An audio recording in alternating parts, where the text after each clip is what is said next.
কিন্তু বোকাখাটত গ্ৰেনেড বিস্ফোৰণৰ ঘটনা আছিলে।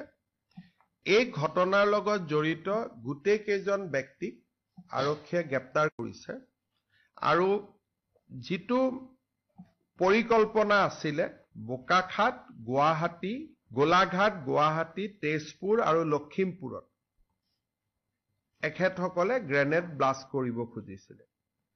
আমি এটা গ্ৰেনেডটো ব্যৱহাৰ হ'ল, বাকি গোটেইকেইটা গ্ৰেনেড আমি উদ্ধাৰ কৰিছো, লগত এটা পিস্তল এটাও আমি উদ্ধাৰ কৰিছো আৰু ইয়াৰ লগত জড়িত ব্যক্তি কেইজনকো আমি গ্ৰেপ্তাৰ কৰিছো। Apparently, these people are not involved with any militant group, but one was a former alpha militant, but he was in jail for a long time. They are involved in cattle trade, etc. And one person was arrested for drugs also earlier. So, gotike ekebare kunuba militant organization buli kobo nwari, going by their antecedents.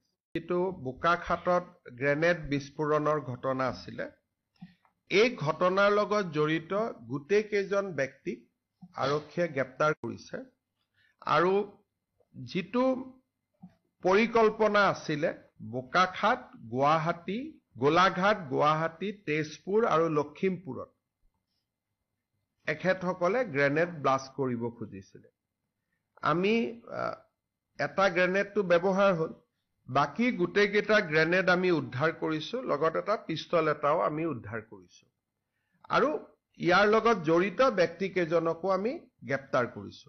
Apparently, these people are not involved with any militant group, but one was a former alpha militant, but he was in jail for a long time. They are involved in cattle trade, etc. And one person was arrested for drugs also earlier. So, gotike ekebare kunuba militant organization buli kobo nwari, going by their antecedents.